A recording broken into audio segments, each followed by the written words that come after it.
Let's be honest, there is a primal biological reason why you find yourself drawn to men with ink.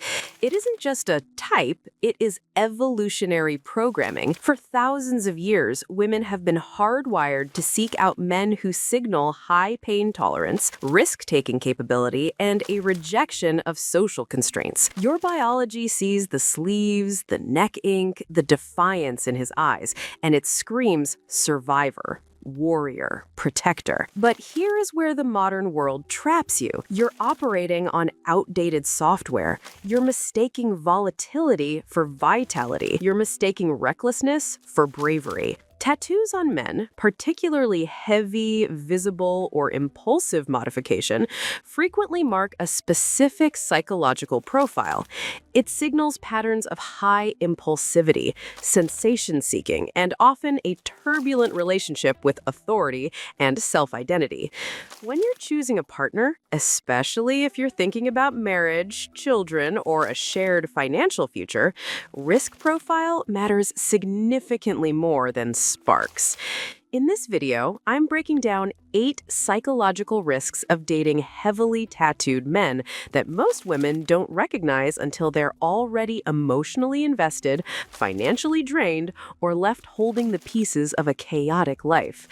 This isn't about judging art. It is about protecting your peace, your reproductive window, and your future. If you're ready to prioritize clarity over chemistry, like this video and subscribe.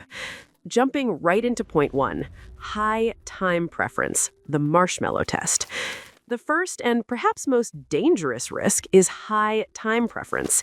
In economics and psychology, time preference measures how much a person values the present moment versus the future. A person with low time preference builds wealth, delays gratification, and thinks long term. Heavy, impulsive tattooing is a primary marker of high time preference. When a man covers himself with permanent ink without long-term consideration, especially job stopper tattoos on the hands, neck, or face, he is signaling that he values his current emotional state more than his future opportunities. He is buying the ink before he buys the asset. A man who cannot delay gratification with his own body will rarely delay it in your relationship. This manifests as financial impulsivity, an inability to stick through the boring parts of relationship building, and a tendency to choose short-term pleasure over long-term security. You cannot build a legacy with a man who lives entirely in the now. Point 2. Hypermasculinity as an exoskeleton. The ink is often performative armor. A truly dangerous man, a man who is capable of violence but disciplined enough to control it, doesn't need to advertise it. His competence is quiet. For many men, tattoos function as an exoskeleton. It projects an image of "do not mess with me," because the internal reality is often, "I am afraid of being hurt." The risk for you is that you think you're dating a stoic warrior. In reality, you may be dating a man with deep, unaddressed fragility who uses his appearance to keep the world at a distance. The armor he wears on his skin reflects the armor around his emotions. You cannot build intimacy with a man who is terrified of being seen without his war paint. Point 3. Sensation-seeking and the boredom baseline. There is a robust statistical correlation between heavy body modification and sensation-seeking personality traits.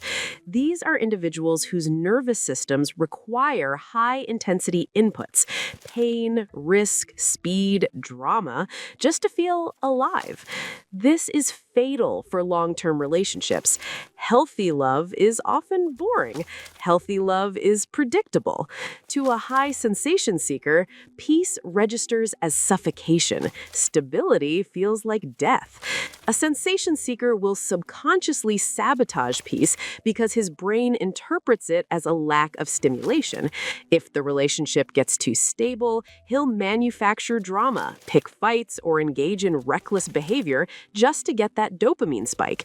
You're not dating a partner, you're managing an adrenaline junkie who is using your relationship as his fix. Point 4. The dark triad correlation. Multiple psychological studies have shown an overlap between excessive tattooing and the dark triad, narcissism, Machiavellianism, and psychopathy. This is not a guarantee, it is a probability distribution. Men high in narcissism use their physical appearance to draw constant attention. Men high in psychopathy tend to have lower inhibition and higher risk tolerance. Initially, these traits mimic confidence. His self-focus looks like self-assurance. His disregard for social norms looks like leadership. But over time, the mask slips. A man who views himself as a canvas to be worshipped often struggles to view you as a separate human being with needs. A relationship with a dark triad personality is strictly transactional. He's with you for what you provide him, not for who you are. Point 5. The rebel archetype versus the leader. You might find the rebel archetype sexy. He fights the system. He doesn't follow the rules. But you need to ask, does he fight against injustice or does he rebel against structure? Heavy ink is often a signal of oppositional defiant traits. He rejects any structure he didn't create. The problem is, a family is a structure. A marriage is a set of rules and agreements. When you ask him for accountability, he hears control. A man whose entire identity is built on "no one tells me what to do" creates a terrible husband. You cannot lead a family if you never learned how to follow rules, serve others, or submit to the greater good of the tribe. Point 6. Signaling a short-term mating strategy. Evolutionary psychology creates a distinction between two types of male mating strategies. The dad strategy signals resource provision, emotional stability, and long-term investment. The CAD strategy signals good genes, excitement, and short-term sexual access. Tattoos are a classic CAD signal. They scream, "I am here for a good time, not a long time." Many women make the fatal error of trying to convert a CAD into a dad. You are fighting millions of years of biology. He has curated his entire physical avatar to attract women looking for excitement, not security. You are buying a product that is explicitly labeled temporary. Point 7. Ink as emotional regulation, the unhealed boy. Pay attention to when he gets tattoos. Does he get new ink when he's happy? Or does he run to the tattoo parlor every time he goes through a breakup, a loss, or a depressive episode? For many men, the needle is therapy. The physical pain overrides the emotional pain. It releases endorphins. It allows him to externalize his internal hurt. While this is a coping mechanism, it is not a healing mechanism.